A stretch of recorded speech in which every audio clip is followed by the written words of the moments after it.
Hey guys, Negative9 here. How is it going, everybody? And it has been far too long since my last video, which I really do apologize for.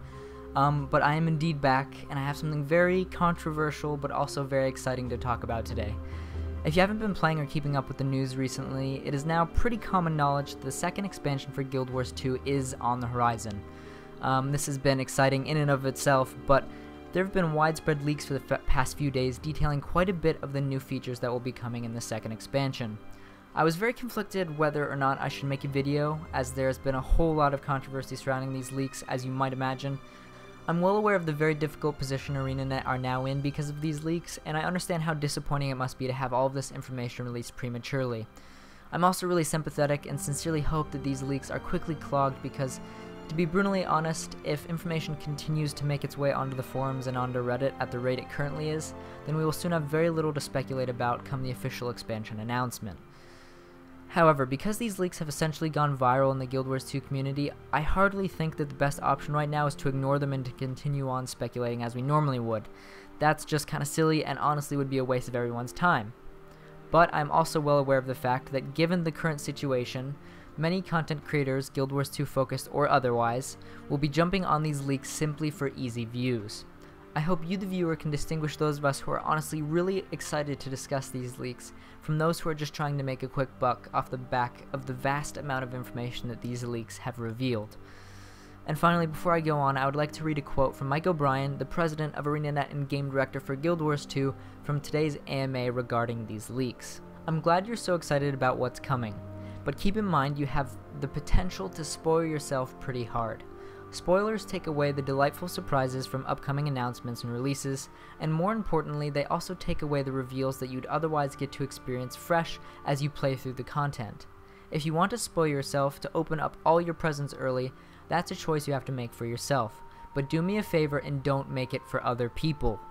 Things can quickly become common knowledge around map chat, guild chat, Reddit, etc., and then it gets to the point when no one is going to be surprised and delighted as they play through the game. And after all, games are meant to be played. There's another thing I'll ask for your help with. You love the game, then get the word out. Not just today, with the release of Episode 5, but whenever there are things to talk about. I know many of you look to us to keep the game's player base strong through paid advertising, but there's only so much that paid advertising can do for Guild Wars 2 in 2017, when most people made their buy or don't buy decision back in 2012. What brings new players to an older game isn't advertising, but the buzz, excitement, press coverage, word of mouth, and specifically the buzz that has to happen in the right places where the people who aren't already playing the game are hanging out. If you only talk about the game in r/Guild Wars 2, and if you use r/Guild Wars 2 to spread leaks and rumors, thus muting our ability to make news elsewhere when we make announcements, you make it tough for us to keep reaching new players. But you've shown as a community that you can be great evangelists for the game when you want to be. I hope you'll rally together to help us get the word out, on days like today when there's a big release, and of course when we reveal the next expansion pack, even if by then it feels like old news to some of you. With all of that said, if you don't want spoilers regarding the location of the second expansion, the new elite specializations for almost every class, and other huge features, please stop watching now.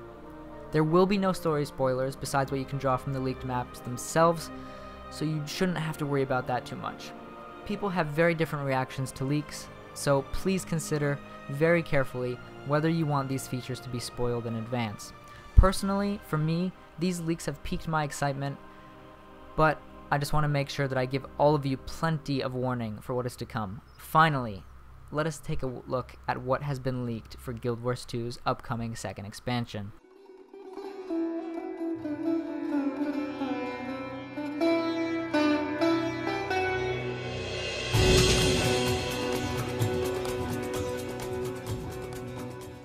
Alright, so first up are the leaked maps, and as many people suspected, we'll be able to finally return to the Crystal Desert and parts of Alona. Now, being able to return to one of the most loved areas from the original game will be great, and I'm really excited to see how it's changed in the past 250 years. From this image, it looks like there'll be about 5 or 6 new maps, only 1 or 2 more than Heart of Thorns. However, when you do compare them to the Orion maps over on the left side of the screen, you'll see that they look a lot bigger than the classic and Heart of Thorns maps even. So if the devs can somehow manage to implement the same or similar levels of verticality into these maps, then we're in for some really great maps in terms of the size at the very least. Now, taking a closer look at the most northern of these maps, the Crystal Highlands, we can see that it isn't quite a full-blown desert quite yet. In fact, there's even snow in the northwest corner of the map, which is something I would not expect when nearing the Crystal Desert, especially since there's no snow near the Ascalonian zones to the north. But hopefully this will make more sense when we actually get to see the map for ourselves. Maybe there's some high altitude mountains or something up there, I have no idea. But hopefully that doesn't seem too abrupt when you enter the zone, like having snow and then desert. Hopefully they do that well. The western corner of the map also features a large amount of corruption, which I assume is the continuation of the Dragonbrand, which is a large scar left by the flight of the elder dragon Kralkatorrik. Moving on to the second map, known simply as Oasis, we seem to delve fully into the desert biome that we all remember from the original game, which I am very excited to see again. Over on the western side of the map, there is what looks to be a small settlement or town, sort of near the water. I haven't taken a really good look at exactly where these new maps line up in comparison to the first game's maps, because it's not exactly the same, but I believe this is probably Amnoon Oasis, which people will remember from the first game, and that location has also been leaked through a screenshot, actually shared in LA map chat, I believe, a while ago. So I think this zone, just from looking at it, my just first judgments of this will be, I think it's probably going to be a fairly safe zone to hang out with, which will be nice. I'm sort of guessing that this will be like the last staging zone maybe before we go straight into the horrors of the desert, whatever that may be. So hopefully it's like a nice little settlement that we can really like look at really well, and I'm really excited to see the culture, who's there, whose settlement is this. I'm assuming it's a friendly settlement, but I could be completely wrong. So yeah, I'm really excited to see how this map will turn out. Moving southward to the Elun Riverlands, we see a nice large square map. I like the look of this map because it seems to be one of the only maps that will have an entirely desert/oasis biome look to it, which is something I'm really, like I said, excited to see again. Besides that, there's not a whole lot to talk about. Now the fourth map is a very, very exciting one.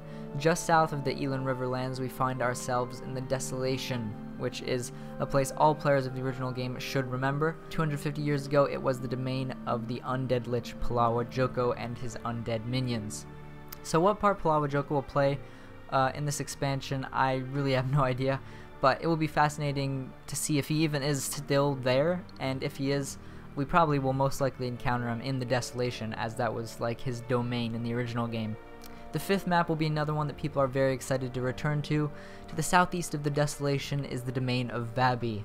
Vabbi in the original game was a sort of independent city-state organized and controlled by 3 prominent princes of Vabbi. This map is a little bit strange because one half is obviously very heavily branded, and it almost looks as if there could be more to the map that is extended to the north, but hasn't really been detailed yet. I'm not sure.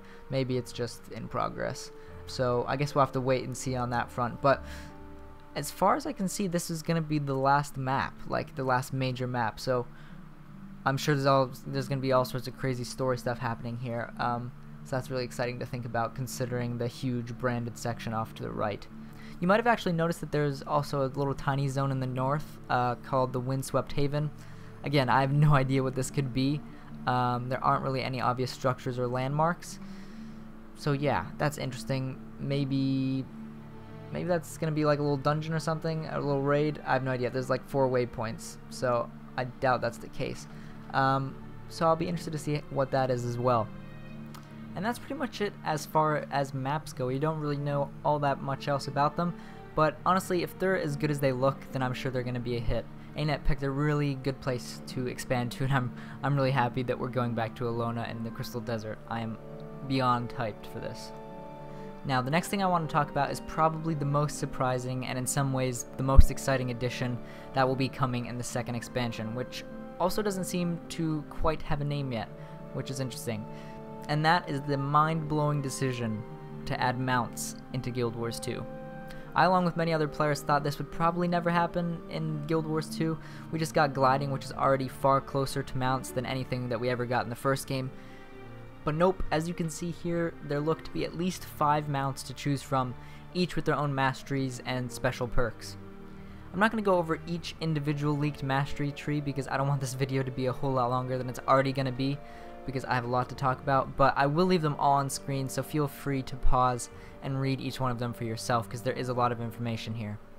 Now, according to the mastery screens, it looks like the mounts are going to be the Raptor, the Jackal, the Griffin, the Springer, and the Skimmer. Each of these mounts seem to have unique perks and bonuses that will help you navigate the desert terrain. The Griffin and the Skimmer appear to be flying mounts, which is exciting, while the Raptor, Jackal, and Springer look like they are ground-based.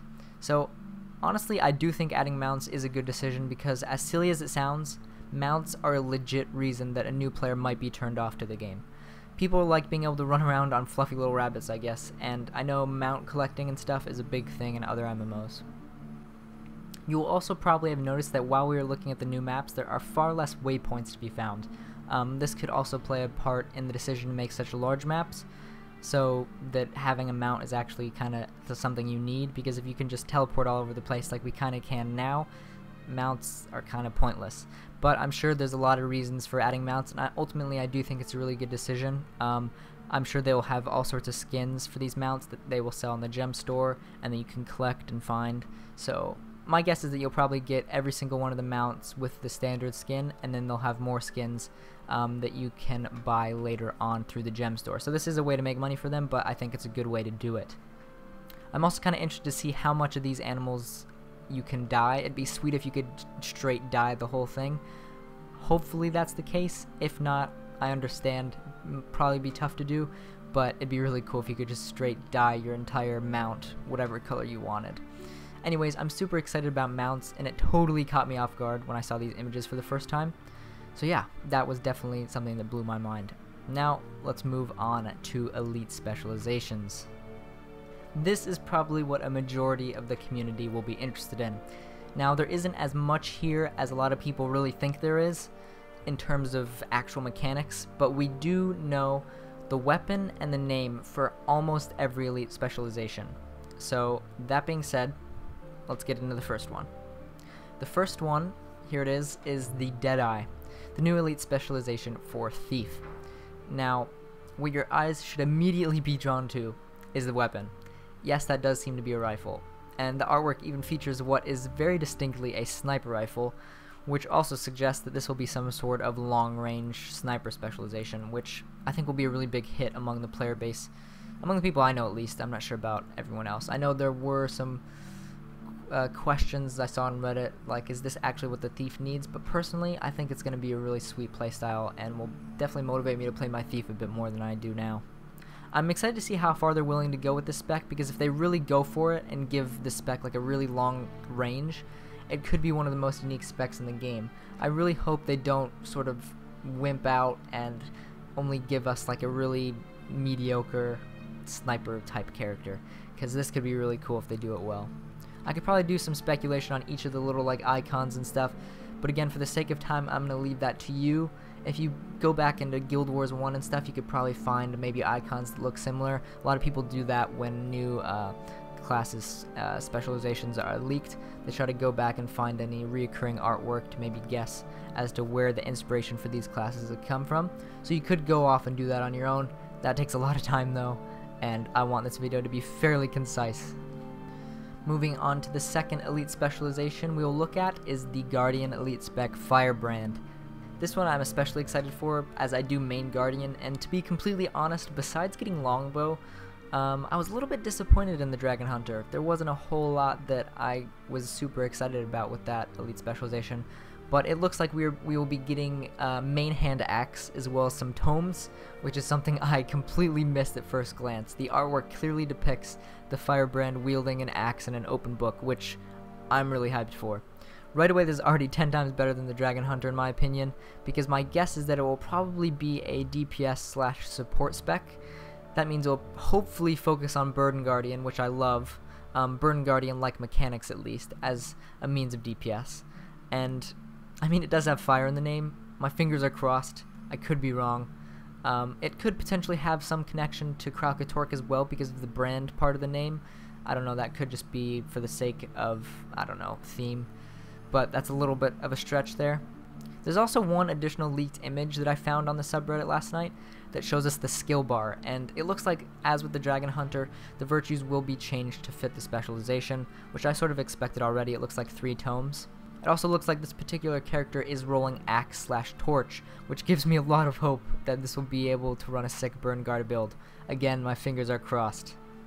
Next up is another big one, the Mirage, which is the Mesmer Elite specialization, and they too will be getting Axe as their new weapon. Seems like there's a lot of repetitive weapons here, but I'm really interested to see what ArenaNet does with each one of them, because I think they're each going to be really, really different. There isn't a whole lot to look at except that little cheeky Inception reference down in the bottom right hand corner. I saw that immediately and I thought it was great. I don't think there's going to be any actual mechanics based around what that was in the movie Inception though, so don't freak out too much yet. I could be wrong, of course. I know a lot of people were hoping that the Mirage would be a DPS spec, as they are a little light on DPS right now. And honestly, it would make sense. I can't imagine they would somehow turn Axe into a support weapon, so I think you Mesmers are good to go on that front. Moving on to the next one is the Holosmith, already nicknamed Yellowsmith, and is the Engineer Elite specialization. The Engineer will be getting Sword as their new weapon, and if I had to guess, I would probably say that this is some sort of support related spec. Hopefully it's something that I'd be really interested in playing, at least on Engineer. Maybe a type of healing spec, not quite sure. I do see things that resemble Consecrations, maybe, but I could be wrong again. This is all completely guessing at this point. Like I said, there's not really as much as people really thought there was, unless you're some sort of freaking genius at translating and figuring out what these symbols mean. Although just sitting here now, thinking of the idea of holograms, like something that this spec could use, makes me really excited, and I'd really be interested to see if somehow they got a form of illusions similar to what the Mesmer has. That'd be kind of crazy, and if they could use that in a support type way, that would be really cool to see. Not sure if that's what they intend with this name. That's where I got it from, the Holosmith hologram. Not sure if that's a comparison I should be drawing, but that would be just a really cool thing to think about. Next up is the Spellbreaker, and as soon as I saw the spec, I was immediately interested. The warrior is finally getting at least 1 dagger, but the spec art shows him using 2, dual wielding them, which is something that people have been asking for a long time, and I think people thought we were going to get it with the Berserker, that dagger-dagger combo. But I'm really intrigued to see how they will use that in this spec. It sounds very magic-y, which makes me excited, and is actually making me a little bit excited to play warrior. Personally, I've always thought that warrior is probably one of the most boring classes in this game, no offense to all you warriors out there. And to this day, I've still never really rolled a warrior that I've actually kept, but I'm honestly thinking about rolling a warrior for this elite specialization just because of how awesome the character art is. It seems like it's a more magic-based spec, like I said before, that will hopefully change up the adrenaline system. I can't imagine that they'd keep the adrenaline system with something that looks so magic-based. So far, the Spellbreaker is definitely on my list of specs to keep an eye on. Up next is the Scourge, which is the Necromancer Elite specialization, and as you can see, it looks like the Necromancer will be getting a Torch, which is another repeat, but that's also very exciting for them. Again, for me, there isn't a whole lot to speculate on. The Necromancer is often a complicated profession, and they often like to do crazy things with the Necromancer. I sort of see the Necromancer as the Druid class from WoW, but in Guild Wars 2, they do all sorts of crazy stuff. Just because the mechanics they initially put in the game for Necromancer were just really unique. But I am excited to see how they manage with the Torch. I'm sure ArenaNet will come up with some crazy stuff, because generally Necromancers, I think, are one of the best, maybe not the best classes, but one of the most well thought about in terms of just unique mechanics. Like, they seem like they put a lot of time into developing what their mechanics are going to be. They're not always balanced the best, at least in the past, but I'm sure they will be taking a lot of time and thinking about what unique things this specialization will have, which I think if I'm a Necromancer main, that's really exciting to think about. Second to last, we have the Soul Beast, and the Soul Beast is the new Ranger Elite specialization. It's another one that I am intrigued by. The Soul Beast looks like they will be getting dagger as well in the new expansion, but whether or not this will be double daggers or just a single one isn't completely clear from the spec art. If I had to guess, I would say that it's probably just one. And again, if I'm just speculating here, I think I think it's going to be a more traditional druid type spec that you might find in a game like World of Warcraft. I think it'd be interesting if they decided to give the Soul Beast like spirit animals very similar to the Guardian's spirit weapons. I know they like to sort of flip-flop and give classes other class mechanics with these elite specializations. So going a step further, even further from that, if they really wanted to do something crazy, very similar to a WoW-like thing, I think it'd be amazing if they gave Soul Beast the ability to transform into these spirit animals, like how it works in World of Warcraft. But honestly, I'm not completely sure if that would work in Guild Wars 2, as far as the mechanics, even the engine, or if they'd want to like make like animations for all the skills on multiple animals and how that would look, if it would look awkward and stuff. So honestly, I'm not expecting that, but if that was the case, it'd be really cool. It'd be really cool. The Ranger, I thought it was going to be I thought they were going to have the more boring elite specializations, but honestly, I think they have some of the best so far, even though we've only had, this is now the second, but so far they have some of the coolest elite specs, I think. Finally, we have the Elementalist elite specialization.